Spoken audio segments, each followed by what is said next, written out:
So Dr. Leah Murray is from the Walker Institute of Politics and Public Service at Weber State University in Ogden, Utah. And we actually were able to collaborate on this specific project together. And it's really exciting. It's about building equitable campus coalition partnerships. So I've cut down a little bit of it, so it's a little bit shorter. But the dream of this project is that people on campuses can create sustainable coalitions that reflect the equity, diversity, and inclusion goals of their voter engagement work. And also, even if there's turnover on campuses in positions of power, the coalition can continue to thrive and deliver on the promise of democracy to students of color, especially. So the way that we kind of did it is like, there's a few parts of this resource. The first one is getting started. So thinking about when you have this voting coalition, what's the purpose of it? What's the scope of it? Is it about specifically like voting rates specifically? Is it more about like civic engagement more broadly? For some people, like their voting coalition can be just around getting like research on a specific topic. So just identifying that. And then really thinking about what are the gaps in your coalition. So what student groups are underrepresented, looking at your NSOLV data as a place to get started there, thinking about which offices and departments are currently underengaged, and other considerations as well.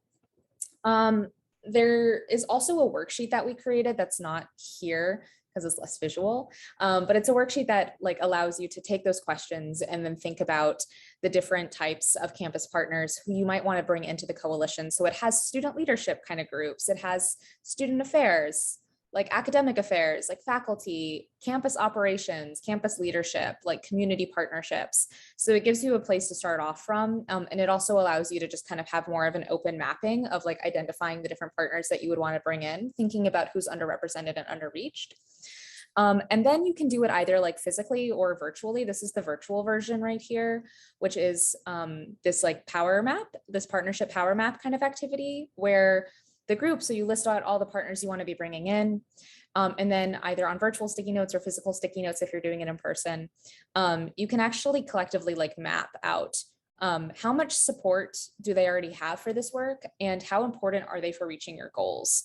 So for example, on this sample one, you can see like maybe the president's office at this campus, this fictional one right here, is like kind of opposed to the work, like does not want to be engaged in the work, but is really important to get the goals completed, and to be able to have that support.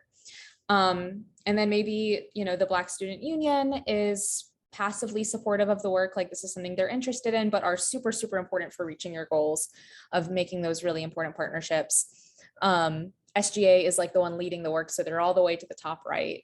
And then you have like academic advising who would be really great to bring in, but they're just not at the table. So you can kind of start by seeing it there. With the goal is to ultimately try to move all of the folks as far to the right as you can, but being able to also identify what are the priority partners. So it's one thing to be like, okay, we want to invite everybody into this coalition. That's really hard to do, to build all those partnerships. So really being able to see like who are the ones that are really important towards representing our campus in the way that we want it to be represented. And so, yeah, it allows you to see what work needs to be done in order to flesh out an EDI focused coalition, which is equity, diversity, and inclusion. It's also, when you're doing it with lots of different types of stakeholders, this activity, you can see how power is perceived on campus and who those different priorities are when people are putting them on the board.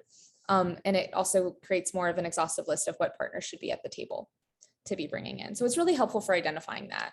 The other piece here that is like really wonderful, the way that Dr. Murray talks about this work is, you know, at SLSV Coalition, we're really focused on centering and trusting local leaders. And the way that she sees the work that they're doing on their campus is the same thing, but just, you know, more internally of like, you know, Dr. Murray's kind of talks a lot about how she's like, all right, you know, if we really want to be working with like making sure that undocumented students are being thoughtfully included in our civic engagement work, like I'm not going to be the person that needs to go up and can be trusted in talking to them and being that like trusted leader. Like I need to be able to like partner with like the person on our campus who is that trusted leader, the person that has a relationship with those students. And so that's kind of the way that she really talks about doing this work, is about bringing them in, giving them the resources, bringing them to the table, and trusting them to be those messengers and to be those leaders that work with the students that they really want to be working with. She was also able to, and actually Stephanie, who's I believe in the room right now, was there too. You can see Stephanie maybe in this. No, Stephanie's the person who took the picture. She's behind the camera.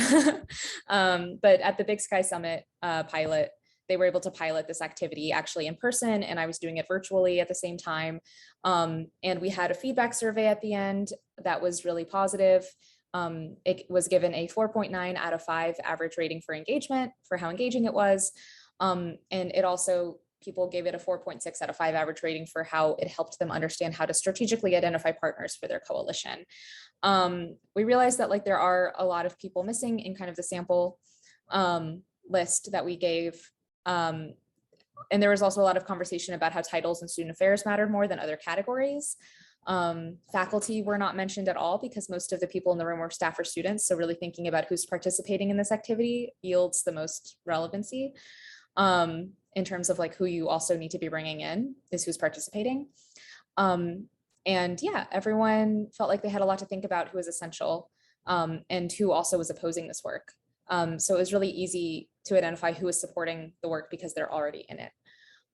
So there's a lot more that we'll be sharing about this project later. It's a lot of like really cool interactive stuff. And we're also kind of building a correlating guide and some other succession planning documents in addition to it as well.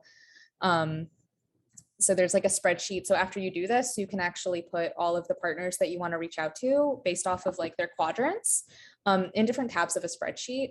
And you can actually track like who's the person that you actually need to be reaching out to, what's the ask going to be to them.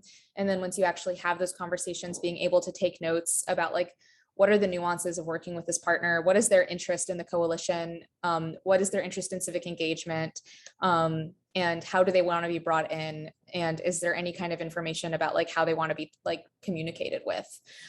Who's the person that reached out to them? So if you leave, all of those relationships are still able to be kind of like documented over time.